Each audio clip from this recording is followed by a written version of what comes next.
Atrial fibrillation is the most common abnormal heart rhythm, and it is an irregular heart rhythm beginning in the top chamber of the heart that causes people to feel palpitations, heart racing.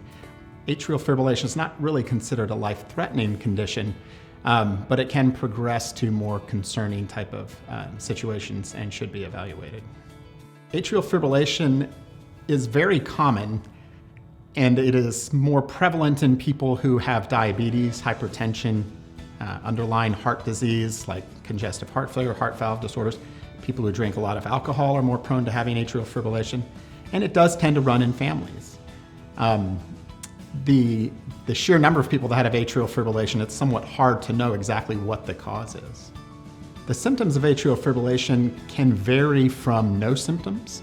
In fact, we're getting a lot of people who know they have atrial fibrillation only because of smartwatches that they're wearing or incidentally found at office visits with other doctors, to very severe symptoms. People can have palpitations, shortness of breath, chest pain, dizziness, fainting, and anywhere in between.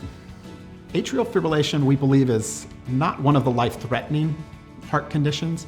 However, it can increase your risk of having a stroke, and it can also lead to congestive heart failure over time, so it is important that those things are prevented with certain medications.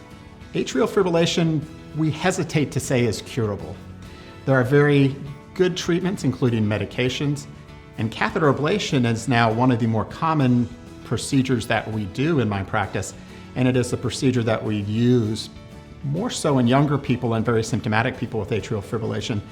It gives us a great success rate. It is more successful than medicines in treating atrial fibrillation.